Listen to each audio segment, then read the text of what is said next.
aí, sexto ano, tranquilo?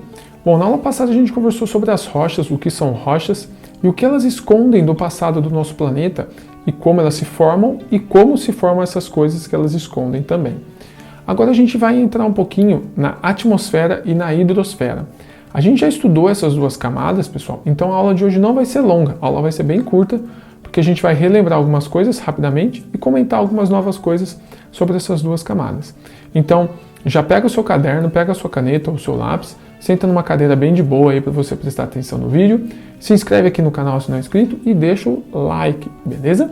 Bora lá pro vídeo!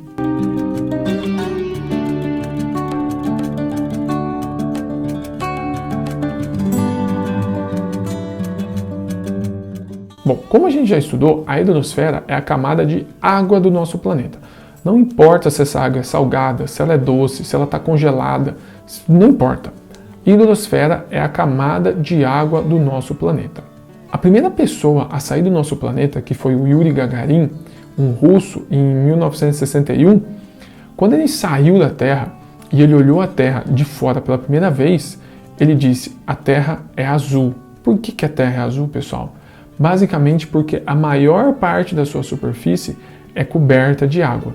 Na verdade, quase 70% da superfície, o que é superfície, né? É como se fosse a casca do nosso planeta. 70% é coberto de água. Agora, finge que você pegou toda a água do nosso planeta e jogou numa piscina gigantesca, tá? O que você vai fazer? De toda essa água dessa piscina, você vai pegar 2,5%. Então, não é de toda a Terra, é de toda a água da Terra, você vai pegar 2,5%. O que são esses 2,5%? É a parte de água doce que a gente tem no nosso planeta. O restante é tudo água salgada. Mas essa água doce, ela pode estar em rios, ela pode estar em lagos, ela pode estar em lençol freático e ela pode estar em geleiras. Ou seja, ela pode estar em várias formas, inclusive formas muito difíceis da gente acessar.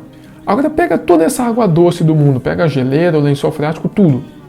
E joga de novo numa outra piscina enorme também. Dessa piscina agora você vai pegar 1%. O que é esse 1%? Esse 1% é a parte de água potável que a gente tem no nosso planeta. O que é água potável? É água que dá para beber. Ou seja, pessoal, se você prestar atenção, a gente pegou toda a água do planeta, jogou 2,5% numa piscina, e dessa piscina a gente pegou 1%. Ou seja, apenas 0,025% de toda a água do nosso planeta é potável. É muita água, mas é pouca coisa comparado ao tamanho do nosso planeta. Então 0,025% da água do nosso planeta é potável. O que isso significa, pessoal? Significa que a gente precisa cuidar muito bem da água. Por quê? Porque apesar de eu ter falado para vocês que a maior importância para a vida no geral da água é o fato dela manter a temperatura do planeta constante, uniforme, a gente também precisa dela para sobreviver. Então a gente precisa beber essa água. A gente precisa usar essa água para as plantas e outras coisas. Então, por mais que a água seja importante, mesmo essa água salgada, para manter a temperatura do planeta constante, a gente precisa desse 0,025% de água para beber. Então a gente precisa manter essa água em constante limpeza aí para a gente conseguir consumir e conseguir se manter vivo. Não só nós, como todos os outros animais e todas as outras plantas também. E aí a gente pode usar essa água para beber, a gente pode usar essa água para fertilizar o solo, a gente pode usar essa água para lavar alimentos, entre outras coisas, e também para manter a temperatura do planeta constante, ou seja, sem mudar muito. Bom, beleza, o que a gente tinha para falar sobre a hidrosfera é isso. Mas a última camada que falta a gente estudar é a atmosfera, que a gente também já estudou. Mas aqui a gente vai entrar agora um pouco mais a fundo da atmosfera. O que é a atmosfera? É a camada de gás presente no nosso planeta.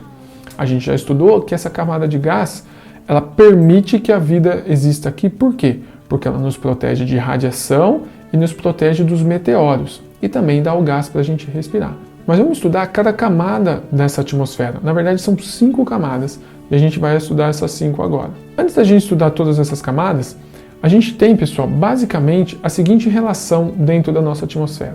Vamos supor que você pegue o ar aqui, que está em toda parte, e enche ele numa garrafa. Se você pegar essa garrafa e você separar, 78% dessa garrafa é de nitrogênio. Não importa para a gente, por enquanto, qual é a função do nitrogênio, vocês vão estudar isso no 7º ano. Mas 78% dessa garrafa vai ser nitrogênio. 21% vai ser de oxigênio, o gás que a gente respira. E 1% vai ser de vários outros gases. Gás carbônico, monóxido de carbono, vapor de água, enfim, vários outros gases aí constituem 1% da atmosfera. Beleza, então agora vamos estudar as camadas da nossa atmosfera, começando de baixo para cima. A primeira camada da atmosfera, a camada mais abaixo, é a troposfera. A troposfera ela fica em altitudes de 0 a 18 quilômetros. A troposfera é onde a gente vive, tá, pessoal? E é onde a maior parte das coisas que a gente faz acontece. Os voos de aviões comerciais, as montanhas, as chuvas, os furacões, os trovões, tudo isso acontece na troposfera. A troposfera, pessoal, ela pode ir de 40 graus Celsius até temperaturas bem negativas aí. Isso vai variar de lugar para lugar. Quanto mais você vai subindo na troposfera, ou seja, quanto maior a altitude, menor a temperatura e menos ar existe. A montanha do Everest, pessoal, que é a parte mais alta do nosso planeta, que tem aí mais ou menos 9 km de altura, fica na troposfera. E se você estudar alguma coisa sobre o Everest, você vai ver que é muito difícil as pessoas conseguirem chegar nessa parte mais alta dela. Por quê? Porque o ar é muito rarefeito nessa altitude, pessoal. O que é ar rarefeito? Você puxa o ar e o ar não vem. Quase não tem ar ali. Por quê? Porque a gravidade concentra a maior parte do ar embaixo. Tá? Então ela puxa todo aquele ar para baixo. Então quanto mais baixo você tá, mais ar tem. Quanto mais para cima você tá, menos ar tem. E é muito comum, às vezes, de jogador ir lá na Bolívia jogar, ou em grandes altitudes jogar, e o cara fica sem ar. É difícil o jogador jogar bola lá, ou a bola vai muito rápida. Por quê? Porque tem pouco ar lá, tanto para a pessoa respirar, quanto para parar a bola quando o jogador chuta a bola. A segunda camada que a gente tem é a estratosfera. A estratosfera, pessoal, vai de 18 km até 50 km de altitude. Ela é extremamente fria e quase não tem oxigênio, pessoal. É quase zero a quantidade de oxigênio lá. É nela que os aviões militares voam. Então, na estratosfera, a gente tem os aviões militares. Na troposfera, que eu falei antes, a gente tem os aviões comerciais. Os aviões que levam a gente nos lugares normais aí, tá? Já nessa estratosfera, a gente tem os aviões militares, que vão bem mais alto. Apesar de ela ser bem fria, na estratosfera acontece o oposto da troposfera. Na troposfera, quanto mais alto você vai, mais frio é. Na estratosfera, quanto mais alto você vai, mais quente é. Então a temperatura vai subindo. E uma curiosidade aí, pessoal, da estratosfera, em 2012, um cara meio maluco aí fez um salto a partir da estratosfera. Na verdade, ele fez esse salto a partir de 39 km de altitude. Esse salto ficou conhecido como Red Bull Stratos. E aí tem vários vídeos da internet, vocês estão vendo aí um pouquinho das cenas desse salto, pessoal. E esse salto, obviamente, foi feito com todo um equipamento diferenciado, né? O cara usou roupas diferentes e tudo mais. Por quê? Porque, como eu disse, aí nessa parte é muito fria e quase não tem oxigênio. Então o cara precisa respirar. Então essa roupa dele é uma roupa que tem oxigênio dentro, é tipo uma roupa de astronauta mesmo, né?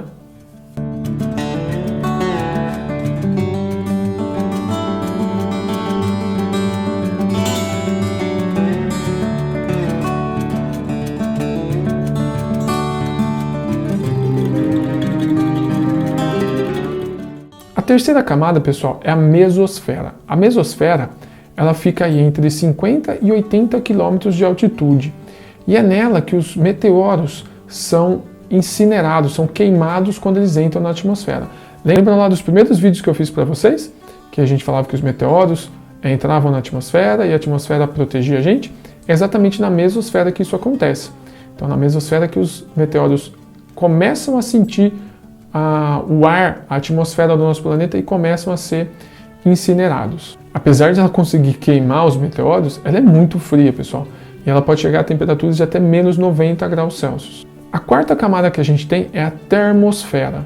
Essa é uma das camadas onde os raios ultravioletas que chegam do Sol têm a sua maior intensidade. Então ela começa a ficar bem quente. Então a mesosfera ela é mais quente que as camadas abaixo dela. Ela fica entre 80 e 600 quilômetros de altitude. Lembram do lançamento de foguete que eu comentei com vocês há um tempinho no WhatsApp?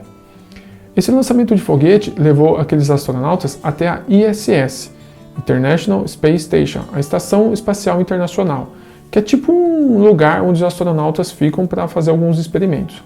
Essa estação espacial está mais ou menos a 400 km de altitude, então ela se encontra na mesosfera.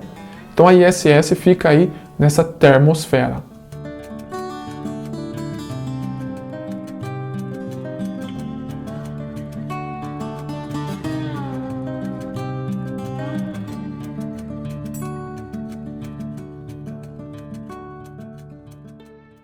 É nela também que as ondas de rádio e as ondas de celular viajam, e também é nela que ocorrem as auroras boreais. A gente já falou sobre as auroras boreais e austrais anteriormente, né? E por fim, pessoal, a última camada, a quinta camada, é a exosfera. Passou da exosfera, você está fora do nosso planeta. A exosfera, ela fica entre 600 até 10 mil quilômetros de altitude. Ou seja, o nosso planeta é considerado planeta do chão até 10 mil quilômetros de altitude. Todos os satélites e telescópios, lembra daquele telescópio espacial que eu falei para vocês, o Hubble, que eu até mostrei algumas fotos que ele tirou e você está vendo aí algumas fotos também? Esses satélites, o satélite do GPS, satélite de televisão, vários satélites e esses telescópios espaciais estão na exosfera. Por que eles estão nessa camada aí, pessoal?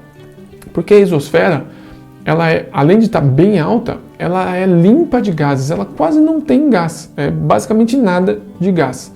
Então, as imagens e os sinais são pouco afetados por essa atmosfera, então as imagens conseguem ser bem limpas. Mas pessoal, essa camada ela é muito quente e ela pode chegar até 2000 graus Celsius. Por quê? Porque a quantidade de radiação solar que chega ali é muito alta, pessoal, muito alta mesmo. Então, por que os satélites e os telescópios eles não derretem nessa temperatura? Porque, pessoal, como não tem ar ali, você não tem transferência de calor. As coisas elas não passam de calor, o calor de um lugar para o outro. Isso é meio complexo e aí vocês vão estudar isso mais a fundo só no 9º ano, beleza? Então o que eu quero que vocês entendam aqui? Basicamente que a temperatura é 2000 graus Celsius, tudo bem? Bom, então aqui a gente fechou a apostila 1, pessoal. Terminamos a nossa apostila e terminamos o conteúdo pré-férias, tudo bem? Então já tem uma lista de exercícios para vocês fazerem sobre esse conteúdo lá na plataforma, espero que vocês façam. Prestem bastante atenção nessa lista. Anotem as dúvidas caso vocês tenham dúvidas e me mandem via WhatsApp e também me mandem a senha de hoje. A senha de hoje é atmosfera. Então me manda o seu nome com a palavra da senha de hoje, lá uma mensagem no WhatsApp para você ganhar o pontinho de participação, beleza? Então não se esqueça de fazer a lista de exercícios que eu deixei. Não se esqueça amanhã de assistir o vídeo de correção da lista de semana passada e me mandar a mensagem com a senha, beleza? Bons estudos e valeu!